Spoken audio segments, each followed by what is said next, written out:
ሰላም እንዴት ናችሁ?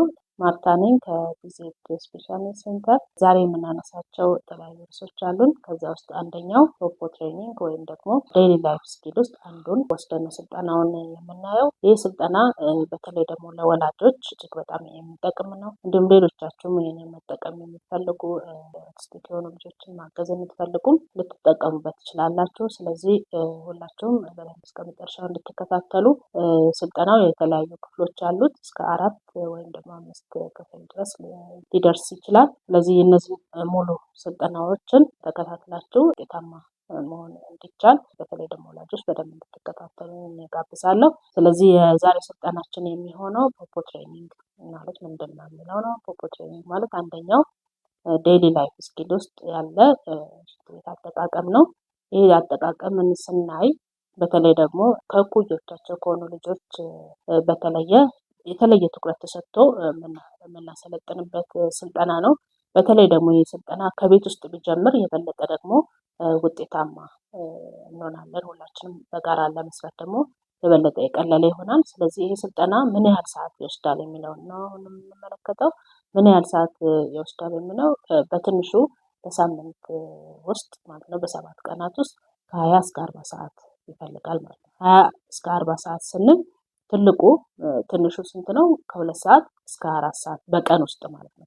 ስለዚህ ይህን ስልጠና ለማስቻልና ልጁ በራሱ ነገሮችን ማድረግ እንዲችል ራሱን ነገር ችሎ ማድረግ ሽንት ቤት መሄድ እንዲችል መቀመጥ እንዲችል ለማድረግ ምንድነው እነዚህ ሰዓታት ይፈልጋል። ስለዚህ በቀን ውስጥ ቢያንስ ከ2 ሰዓት እስከ 4 ሰዓት ስልጠናውን ልንሰጠው ይገባል ማለት ነው። ይህንን ስልጠና ስንሰጥ በምን መልኩ ነው የምንሰጠው? የመጀመሪያው ነገር ምንድነው ይህንን ስልጠና ለመስጠት ምን ያህል ሰዓት ይፈጃል የሚለውን መረዳት ነው። ከዛ በኋላ ደግሞ በምን መንገድ ነው በምን ዘዴ ነው እነዚህ ስልጠናዎች ለልጆቻችን መስጠት የምንችለው የሚለውን ደግሞ መረዳት ያስፈልጋል ማለት ነው። የመጀመሪያውን ነገር የምናደርገው ምንድነው? አንደኛ ልጁ ሽንት ቤት መቀመጥ የሚለው ወዲያው እንደማይሆን ወላጆች ሁላችንም የምናውቀው ነገር ነው ማለት ነው። ይሄ ስልጠና ደግሞ ከባህሪ ስልጠና አንደኛው ክፍል የባህሪ ስልጠና ወይም ቢሄቪየር ትሬኒንግ የምንለው የልጁን ባህሪ አንድ ቦታ ቁጭ እንዲል ብቻ ሳይሆን ብዙ አይነት ስልጠናዎች ነው የሚደረገው ማለት ነው። ከተግባቦት ጋር በተገናኘ ላይፍ ስኪል ጋር በተገናኘ ከተለያዩ ስልጠናዎች ጋር በተገናኘ የባህሪ ለውጥ የሚለው ነገር እነዚህን ሁሉ ነገሮች ያካትታል ማለት ነው። ስለዚህ ምንድነው ይህንን ትሬኒንግ ስናደርግ የመጀመሪያው የምናደርገው ነገር በቤት ውስጥ ጊዜ አለ፣ ግማሽ ቀን ጊዜ አለ፣ ሙሉ ቀን ጊዜ አለ።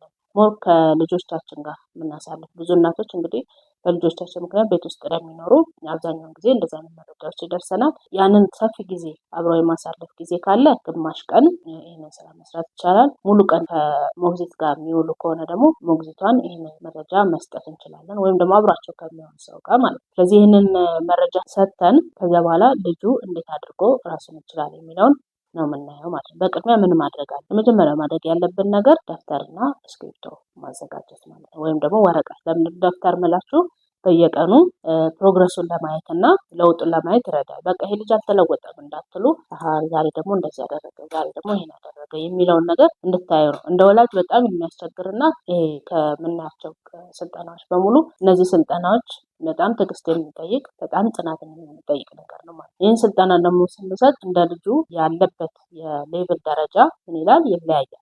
የስልጠናው አይነትና ስፋትና እንዲሁም ደግሞ የሰዓቱን ልንገድበው እንችላለን ማለት ነው። ስለዚህ ያም ራሱ የራሱ የሆነ ተጽዕኖ አለው ማለት ነው። የመጀመሪያ የምናደርገው ነገር እንዳልኳችሁ ደብተርና እስክሪብቶ ነው የምንይዘው። ሁለተኛ ላይ ደግሞ ምን ማድረግ አለብን?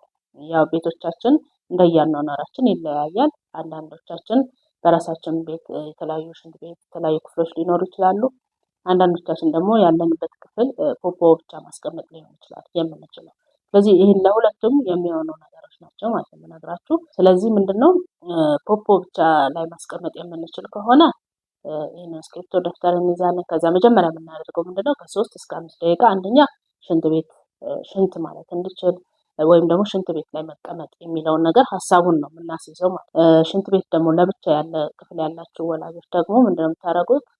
ያንን ወስዳችሁ ሽንት ቤቱን ያለውን ሻወሩ ምንድነው፣ እጅ መታጠቢያ ምንድነው፣ እያንዳንዱ ነገር ይሄ እንደዚህ ነው ይሄ እንደዛ ነው እያላችሁ ስም እየጠቀሳችሁ ማለት ነው። ሽንት ቤት የሚለው ከሆነ ይሄ መቀመጫ ሽንት ቤት ነው፣ ፖፖ ከሆነ ይሄ ፖፖ ነው። ስለዚህ አሁን ወዴት እንሄዳለን? ወደ ሽንት ቤት እንሄዳለን። ይህንን በጣም በተደጋጋሚ ለልጁ መናገር አለበት ወይም ለህፃኗ መናገር አለበት ማለት ነው። ይህን ደግሞ በተለይ ከ3 እስከ 6 ዓመት ላሉ ልጆች ያው ጥሩ ለውጥና ጥሩ ኢንተርቬንሽን ማድረግ የምንችልበት እድሜ ነው ማለት ነው። ስለዚህ ሁለተኛው ምንድነው እንዳልኳቸው ቪዥዋላይዝድ ማድረግ እንዲችሉ ሽንት ቤት የሚለውን ነገር እንዲረዱ ክፍሉን እናሳያቸዋለን። እንዴት መቀመጥ እንዳለባቸው እናሳያቸዋለን። ይሄ ቀላል አይደለም። አንድ ልጅ ወስደው ለማስቀመጥ ወደ ክፍልም ለማስገባት ትግል ሊኖር ይችላል፣ ጨዋታ ሊኖር ይችላል፣ ለቅሶ ሊኖር ይችላል። እነዚህ አይነት ነገሮች ቢኖሩ አንዳንዴ ማስገደድም ሊያስፈልግ ይችላል እና ያንን ክፍል አስገብቶ ማስቀመጥ የሚለው ነው። ፖፖ ላይም ከሆነ 3 ደቂቃ 5 ደቂቃ ማስቀመጥ። ስለዚህ ይህንን ነገር ለማሳየት ምንድነው ቪዥዋላይዝድ ማድረግ እንዲችሉ እንዴት መጠቀም እንዳለባቸው ሱሪ እንዴት ይሄን ሁሉ ስቴፖች ምንድነው የምናደርገው? አንደኛ በስዕል በታገዘ ለምሳሌ ሽንት ቤት ውስጥ መለጠፍ የሚችል ከሆነ እንለጥፈዋለን። እጅ ሲታጠብ ሕፃን ልጅ እጅ እንዴት አድርጎ ሽንት ቤት እንደሚጠቀም እያንዳንዷን ስቴፕ የሚያሳዩ ስዕሎችን እንጠቀማለን። ያንን ስዕሎች ደግሞ ማግኘት ካልቻለን ምንድነው የምናደርገው?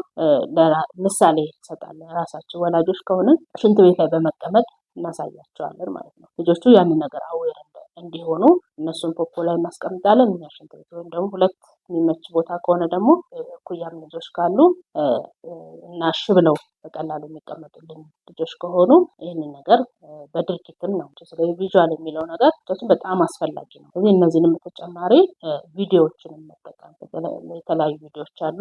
ዩቲዩብ ላይ በመግባት የትኛው ቪዲዮ የተሻለ ነው የሚለውን መርጣችሁ ለልጆቹ እንዲረዱ ያንን ቪዲዮ ታሳያላችሁ። ምናልባት ደግሞ በቨርቹዋል ኦቲዝም ወይም ደግሞ የተለያዩ ሶሻል ሚዲያ ላይ ደግሞ በዛ ምክንያት ይሄ ችግር የተከሰተባቸው ልጆች ከሆኑ ደግሞ ሞባይል ማሳየት ስለማንችል ስዕላዊ ነገሮችን ነው የምንጠቀመው ማለት ነው። ምንድነው ዋናው ነገር ግንዛቤ እንዲኖር በአእምሯቸው ላይ ሽንት ቤት የሚለውን ነገር እንዲለዩ ከሌላ ክፍል የተለየ እንዲሆን ሽንት ሲመጣ እንዲሄዱ ለማድረግ ነው። ስለዚህ መጀመሪያ የምናደርገው ክፍሉን እንዲለዩ እና ስለዚህ ነገር ግንዛቤ እንዲያገኙ ነው የምናደርገው ማለት ነው። ሌላው ደግሞ ምንድነው ወደ ሽንት ቤት ቶሎ ለመውሰድ ምንድነው የምናደርጋቸው?